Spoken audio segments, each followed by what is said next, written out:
Out of jealousy, she tried to ruin Ifatu's prospects, and so she casted a spell of epilepsy on her. She wanted to humiliate her and drive her suitors away.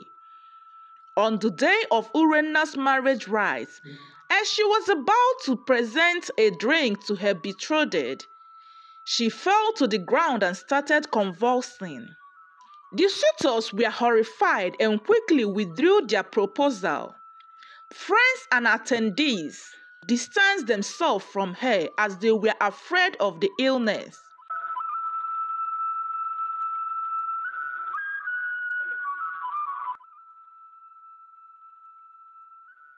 Once upon a time, in the village of Eziachi, lived a girl named Urenna.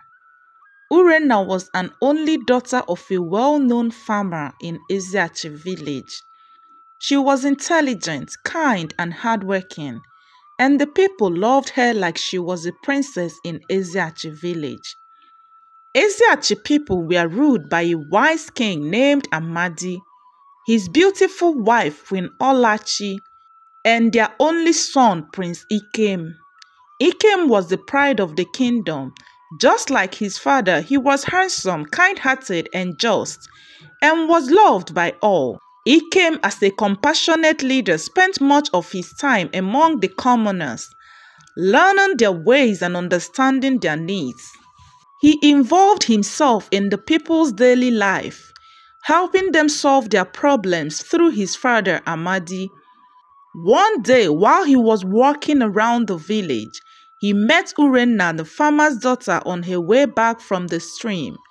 Ikem's attention was caught by Urenna's beauty, and so he stopped and engaged her to a conversation. As they conversed, Ikem began to fall in love with her intelligence, kindness, and thoughtful nature.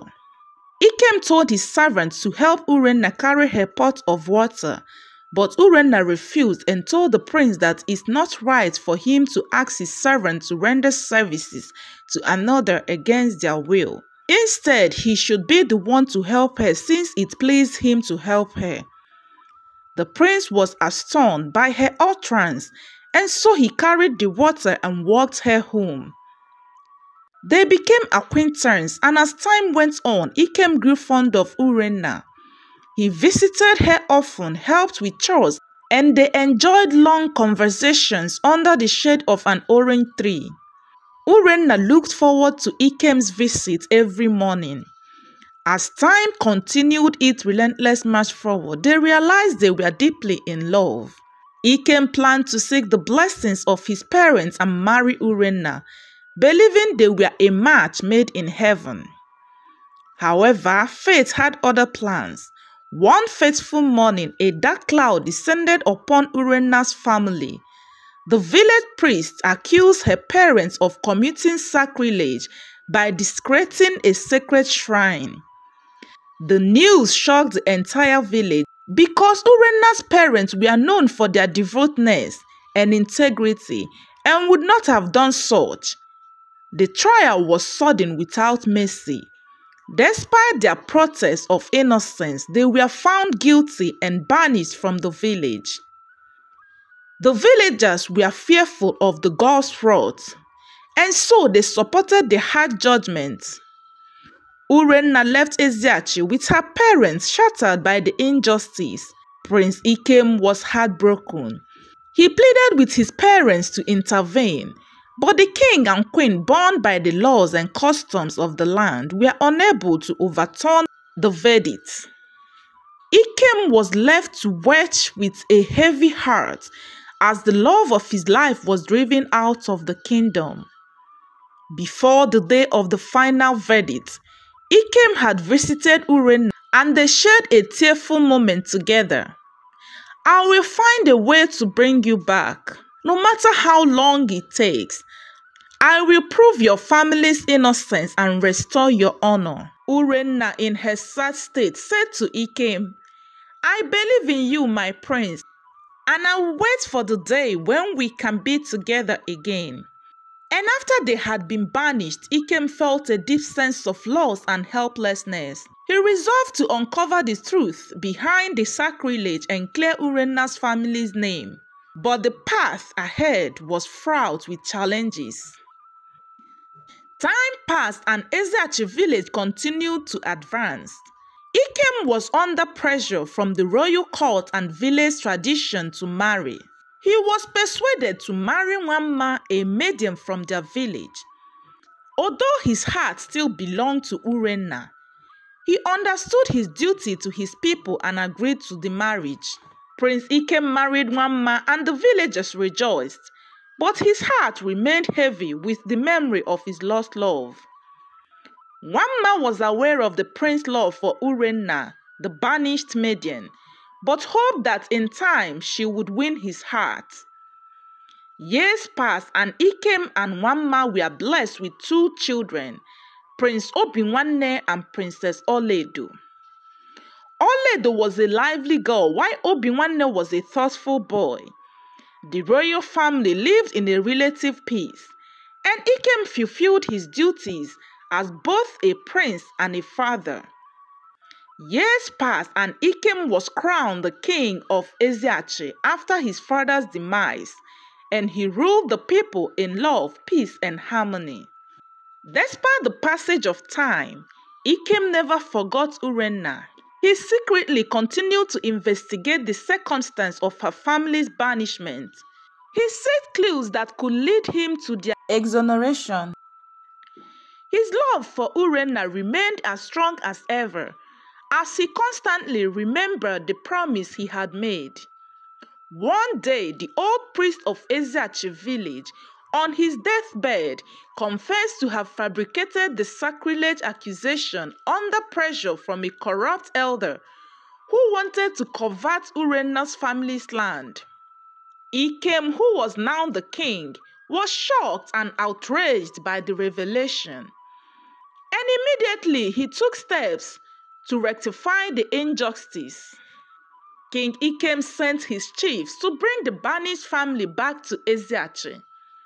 When the chiefs got there, it happened that Urenna's parents had died of heart attack after the banishment, leaving Urenna alone in the strange land. The elders told Urenna everything that had happened and asked that she return with them to Ezeachi. Urenna, though saddened by her loss, followed her people back to the village. King Ikem welcomed her and restored her family's honor and possessions.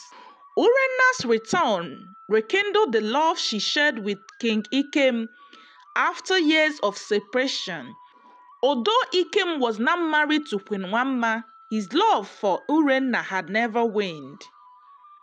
In Ezeachi, it was customary for kings to have multiple wives if they chose, and Ikem decided to marry Urenna as well.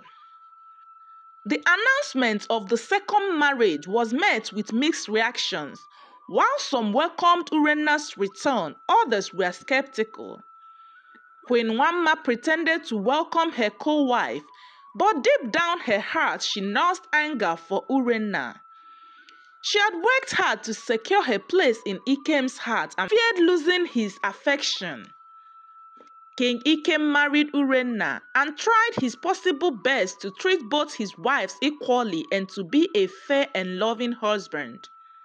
Despite his best efforts, Nwamma's jealousy and bitterness grew with each passing day. She resented Urenna's presence and the rekindled love between her and the king. She planned to make Urenna's life difficult and tried to manipulate those around her. She wanted everyone in the palace to hate and treat Urenna badly. But Urenna, on the other hand, tried her best to adapt to her new life. She was grateful for Ikem's love and the chance to be with him, but she struggled with Nwamma's hostility. Despite the negative energy Nwamma was spreading in the palace, Urenna continued to be kind and dignified. Her kindness won her the respect of many in the palace. A year after her marriage to the king, Urenna bore a daughter, Princess Ifeatu. The king and the villagers rejoiced at the birth of the second princess, But Queen Wamma was unhappy and her jealousy increased. She began to plant seed of hatred in her children and turned them against their stepmother and half-sister. As the years passed, the rift between the two families grew wider. Obinwanne and Oledo were influenced by their mother's bitterness, and they treated Urenna and her daughter with derision. Princess Ifeatu, however, grew into a calm, wise, and respectful young woman. Her kindness endeared her to the villagers, who sang her praises. Oledo, as a result of her mother's evil seed, became rude and arrogant. The villagers admired Princess Ifeatu, and it made Oledo even more jealous of her stepsister. Queen Wamma tried to turn the people against Urenna and her daughter Ifeatu, but no matter how hard she tried, the queen and the young princess remained loved by all. When she saw her plans backfire, she grew more desperate, and her frustration reached new heights when suitors began to seek Ifeatu's hand in marriage, while Oledo remained largely ignored due to her ill behavior. Out of jealousy, she tried to ruin Ifeatu's prospects, and so she casted a spell of epilepsy on her. She wanted to humiliate her and drive her suitors away. On the day of Urenna's marriage rites, as she was about to present a drink to her betrothed, she fell to the ground and started convulsing. The suitors were horrified and quickly withdrew their proposal. Friends and attendees distanced themselves from her as they were afraid of the illness. The king could not help but wondered what could be the cause of his daughter's predicament, and though he could not fathom the cause of the sudden epileptic episode, he stood by his daughter and wife and was determined to find a cure for the illness. As Princess Ifeatu's condition worsened, and the king cared more about her, Queen Wamma's hatred grew. She could not bear to see the king's unwavering support for her and her mother, and out of jealousy, she devised a plan to eliminate her co-queen once and for all. On the day of their Okorocha festival, Wamma poisoned Urenna. The poison manifested as quickly as possible, and Urenna fell to the ground gasping for air. Eziachi village fell silent as panic spread among the guests. The king rushed to her side, his heart pounding with fear, as he called out to her, "Urenna, someone please fetch me the healer," he cried. The royal healer arrived quickly, but it was too late. The poison had already taken its toll. With tears streaming down the king's face, he cradled Urenna in his arms as she took her last breath. "I will always love you, my king. Please take care of my daughter and find happiness," she said with her barely audible voice.